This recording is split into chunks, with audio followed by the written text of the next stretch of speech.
En 1236, un juif converti au christianisme du nom de Nicolas Donin envoie une lettre au pape listant tous les enseignements du Talmud qu'il présente comme blasphématoires envers Dieu ou le christianisme. En 1239, le pape Grégoire IX ordonne aux archevêques et souverains que le Talmud soit confisqué. Nicolas Donin devient alors le responsable du Talmud auprès du pape. Nicolas Donin, en personne, se rend à Paris auprès du roi de France Louis IX. Il l'incite à condamner le Talmud.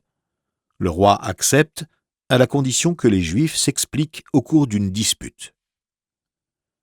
En mars 1240, en vue de la dispute, des dominicains sont envoyés par le roi. Ils pénètrent dans les synagogues et s'emparent des ouvrages qu'ils y trouvent.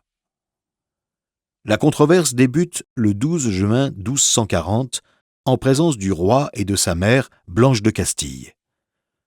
Durant près de 2 jours, les rabbins Yehiel de Paris, Moïse de Coucy, Yehuda ben David de Melun, Shmuel ben Shlomo de Château-Thierry répondent aux attaques de l'évêque de Paris, Guillaume d'Auvergne, de l'inquisiteur Henri de Cologne, du chancelier de l'Université de Paris, Eudes de Châteauroux et de Nicolas Donin.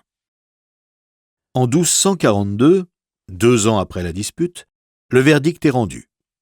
Le Talmud doit être brûlé. 24 charrettes remplies des exemplaires du Talmud sont solennellement acheminées et près de 12 000 livres disparaissent ainsi dans les flammes. Rabbi Meir de Rothenburg, le Maharam, dit avoir été témoin de cette incinération.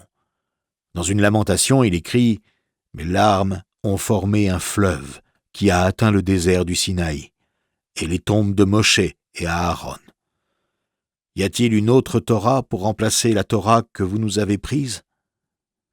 Quant à Rabbi Yehiel de Paris et d'autres rabbins, ils décident de quitter la France et émigrent vers la terre d'Israël.